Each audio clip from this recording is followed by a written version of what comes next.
Hello guys. इस video के अंदर अभी अपन ईरान और इज़राइल के जियोपॉलिटिकल टेंशन के बारे में डिस्कस करेंगे। तो अभी तक क्या हुआ है और इसका क्रूड ऑयल पे क्या इम्पैक्ट हो सकता है और इसका ग्लोबल और इंडियन इकोनॉमी पे क्या इम्पैक्ट हो सकता है, उसके बारे में डिस्कस करेंगे। तो बेसिकली क्या हुआ है, तो लेट नाइट इज़राइल ने ईरान के ऊपर एयर स्ट्राइक्स किए हैं उनकी मिलिट्री और न्यूक्लियर ठिकानों पे, क्योंकि इज़राइल नहीं चाहता है कि ईरान एक न्यूक्लियर पावर देश बने।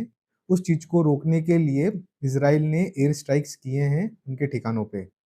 इसके अंदर बेसिकली यूएस का कोई डायरेक्ट इन्वॉल्वमेंट नहीं है, पर शायद यूएस को कहीं न कहीं पता था कि इज़राइल ऐसा कुछ करने वाला है। अगर ईरान वापस रिवेंज करता है स्ट्रांगली, तो मे बी शायद यूएस और पॉसिबली अदर नेटो नेशंस भी इसके अंदर इन्वॉल्व हो सकते हैं, which will leads to tension more. अब इसका क्रूड ऑयल पे क्या इम्पैक्ट हो सकता है? तो अभी रिसेंटली जेपी मॉर्गन ने एक रिपोर्ट निकाली है जिसके अंदर अगर ये ईरान का टेंशन एस्केलेट होता है, तो क्रूड ऑयल $100 से $120 तक जा सकता है, which will be very much inflationary for the global economy। सो इस टेंशन का ग्लोबल और इंडियन इकोनॉमी पे क्या इम्पैक्ट हो सकता है? So basically already tariff tensions चल रहे हैं जो कि काफ़ी इन्फ्लेशनरी है। अगर क्रूड ऑयल $120 तक जाता है, तो ये पूरी ग्लोबल इकोनॉमी के लिए एक बहुत बड़ा इन्फ्लेशन क्रिएट करेगा।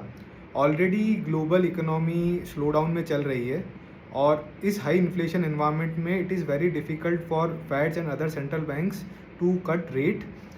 तो इकोनॉमी को बूस्ट मिलना रेट कट से बहुत मुश्किल हो जाएगा। और इंडियन इकोनॉमी पे क्या इम्पैक्ट हो सकता है, तो एज़ यू नो कि अपन 85% क्रूड इंपोर्ट करते हैं। अगर क्रूड ऑयल प्राइसेस इंक्रीज़ होते हैं, तो इसकी वजह से जो गवर्नमेंट का जो बजट है वो क्रूड ऑयल की इंक्रीजिंग प्राइस से हिट होगा और गवर्नमेंट्स अदर स्पेंडिंग के अंदर स्पेंड नहीं कर पाएगी। उसकी वजह से शायद इंडियन इकोनॉमी में स्लो डाउन भी आ सकता है, क्योंकि ऑलरेडी कॉरपोरेट्स स्पेंडिंग कम चल रही है, तो गवर्नमेंट की स्पेंडिंग होना बहुत ज़रूरी है। सबसे इम्पॉर्टेंट मैट्रिक्स जो अपन को ट्रैक करना है वो है क्रूड ऑयल। अगर क्रूड ऑयल इंक्रीज़ हो रहा है तो समझ सकते हैं कि अपन ग्लोबल टेंशन्स जो ईरान इसराइल की चल रही है वो और एस्केलेट हो रही है। और अगर क्रूड ऑयल मेल्ट डाउन होना स्टार्ट कर जाता है, तो अपन समझ सकते हैं कि ईरान इसराइल का जो टेंशन चल रहा है वो स्टेबलाइज होने की तरफ जा रहा है। लेट्स सी क्या होता है। Thanks for watching. Let's stay tune and stay updated. Thank you.